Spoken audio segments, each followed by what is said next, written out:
We're on to day 9 of the Sociology Guide 2022 Challenge. This is a challenge where each day I look to answer 20 marks of questions from the AQA A-level Sociology exam papers. This week we've been focusing on theory and methods, and these are my responses for day 9. Now, this morning I set the questions, outline and explain 2 theoretical advantages of using self-completion questionnaires. Remembering theoretical advantages, focus there on theoretical advantages, type of data, quantitative or qualitative, positivist, interpretivist, reliability, validity. Those type of things are our theoretical advantages, our theoretical considerations, and what we've got to do is look at the advantages of using a self-completion questionnaire based upon those. And our second question was outline and explain 2 ways society can be said to have entered a postmodern age. This one's a little bit trickier because not only have you got to identify a few features of a postmodern age, but you've then got to apply them to contemporary society and explain the link. So what you've got to do is you've got to be able to explain how we are in a postmodern age. I sent a couple of bits of data out sort of like during the day. So here's the top 5 theoretical considerations when conducting research. You can download these from the website, or you can just go on and see them as images. They are all in the 2022 challenge page, or these ones are in Research Methods Year 1. This one looks at positivism and interpretivism as 2 of the different theoretical considerations. We've also got quantitative data and qualitative data, and also have put on there reliability and validity. So these are some of the things you might have wanted to think about when you were doing this essay.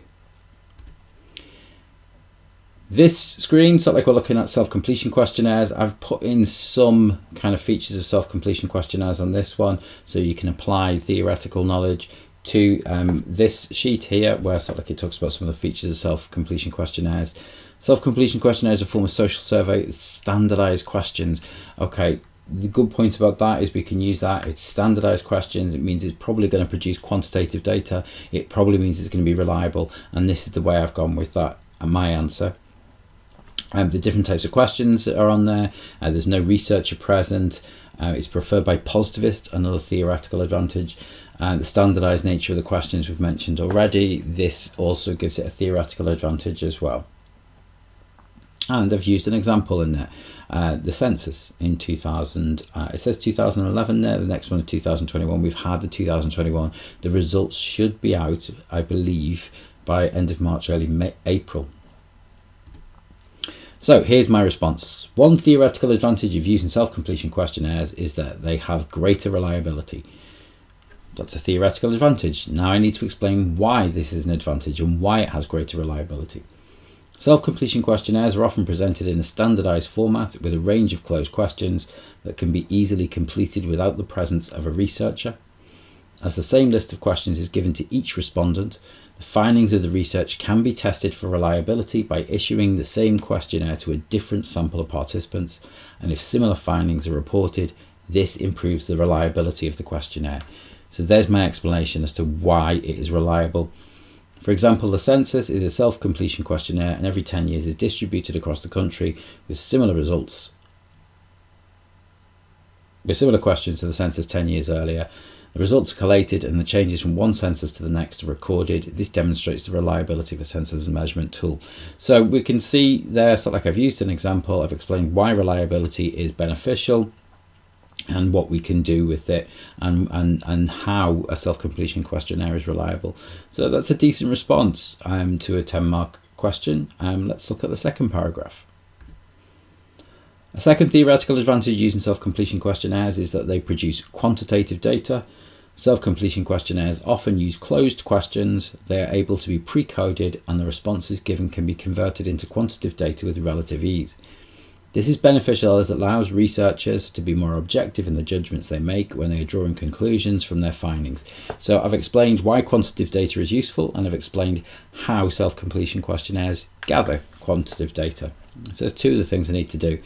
I'm going to use the census as an example again. Again, the census is a good example of this. As it collates data from every household in the UK, the use of quantitative data is beneficial as it allows for a more objective analysis of household details such as income, number of residents, and even religious affiliation.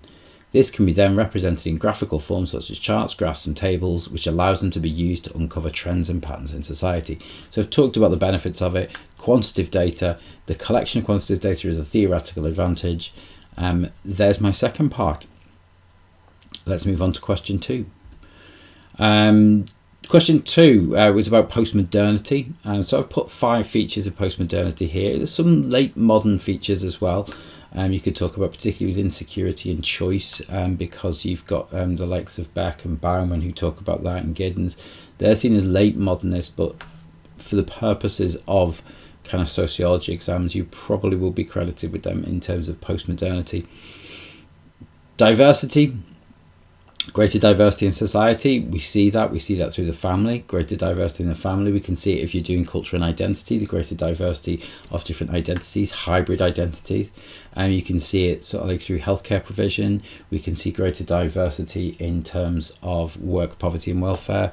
And we can see greater diversity in terms of our beliefs, lots of different ways. Greater diversity in the media. Insecurity. Let's try and apply this here. We could apply it to work, poverty and welfare in terms of employment. We could also apply it to relationships in families. We can talk about it in terms of culture and identity, with insecurity of identities and and fluidity in identities. We can also talk about it on global development when we look at environmental issues. So there's lots of scope for using insecurity. Globalization. I don't think there's a module that doesn't discuss globalization. It's all the way through the course. Education, crime, family, culture and identity, work, poverty and welfare, health, beliefs, global development, media, it's in there as well. Stratification, I'm sure there is a reference to globalization and stratification. It is right through the spec. If you can link any part of the specification to globalization, then that's a really kind of easy paragraph to do. Increased choice, of course, we talk about lots of different choice. Off the top of my head, I'm thinking about greater choice in media through things like the new media.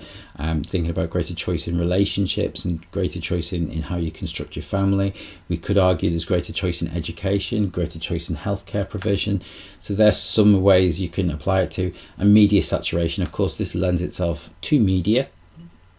But we can also look at the impacts of media on things like crime. We can also look at the impacts of media on culture and identity as well. So I've picked 2 of these, and here are my responses. I've started with diversity, pretty straightforward one. One way society can be seen to have entered a postmodern age is through increased diversity in society. Postmodernists argue that increased diversity and choice are symptoms of postmodern society, and in contemporary society there is increased diversity. So here's me applying postmodern concepts to contemporary society. Now I've got to explain how this works. This can be evidenced through examining the growth of different forms of family over the past decade. The dominant form of family in the modern age was the nuclear family with opposite sex parents and their children, yet in contemporary society this has declined. The growth of lone person households, cohabitation and same-sex relationships illustrates the decline of marriage as an institution, and furthermore the growth of families of choice, whereby people socially construct their family and kinship network, illustrates the greater choice in society. In contemporary society, less than 25% of households are nuclear families, demonstrating the diversity of personal lives in the early part of this century. That data comes from the Office for National Statistics, where it breaks down sort of like family types. They don't actually give you a nuclear family type anymore. They just talk about married couples and children, and then they talk about cohabit couples and children. Our second paragraph, I looked at insecurity. So a second way insecurity can be seen to have entered a postmodern age is through greater insecurity. Beck argues that a symptom of late and postmodernity is the increased risk in society through employment, relationships and from man-made disasters. This can be seen in contemporary society by examining changes in employment, with many people moving from permanent positions to more precarious employment such as 0 hours or fixed-term contracts. That should be contracts, not contrasts. Furthermore, the outsourcing of traditional manufacturing as a result of globalization can be seen as a further threat, generating a crisis of masculinity. So I've brought in a little bit of education here, brought in a little bit of culture and identity, as traditional male jobs move overseas, generating further insecurity. Additionally, relationships have become less secure, with Giddens arguing that in late modern society we've moved from romantic love to serial monogamy, seeing relationships as being worthy whilst they fulfill individuals' needs. This generates greater insecurity, a feature of postmodern society. Now, the reason why I've used a couple of different options there is because I know that not everybody is going to do work, poverty and welfare. Not everybody's going to do families. So what I've done is I've used two examples in there to illustrate it for you. I think one would be enough. Make sure that you apply it to somewhere else on the spec. So you will have come across insecurity somewhere across the specification. Employment is a big one, particularly when you look at things like education. We can talk about insecurity in relationships if you are one of the 90% of students who do families. If you're doing culture and identity, so like obviously insecurity in culture, cultural changes, insecurity in identity as well. Okay, so that completes day 9. We're moving on to day 10 now. Day 10, we're finishing off the week of theory and methods. You'll be glad to know. 2 questions. Outline and explain 2 ethical limitations of using experiments in sociological research. This should be a pretty straightforward one. Experiments aren't always used, but looking at this idea of ethical limitations, you should be able to smash that one out of the park. Outline and explain 2 ways values can influence a researcher's choice of topic. A little bit of a hint here. We've talked about values before and value freedom. Some of those are very similar. What influences a researcher's choice of topic? So their methodological preference, their theoretical preference, funding bodies, their aims, their career trajectory. These things can influence a researcher's choice of topic. We can also talk about, if it was talking about 2 influences on the choice of topic, it could also bring in practical, ethical and theoretical concerns as well. But hopefully you'll join me tomorrow for when we go through those responses. And if you are doing culture and identity, join me next week. If not, enjoy your time off and get some revision done, and we'll be back the week after with families.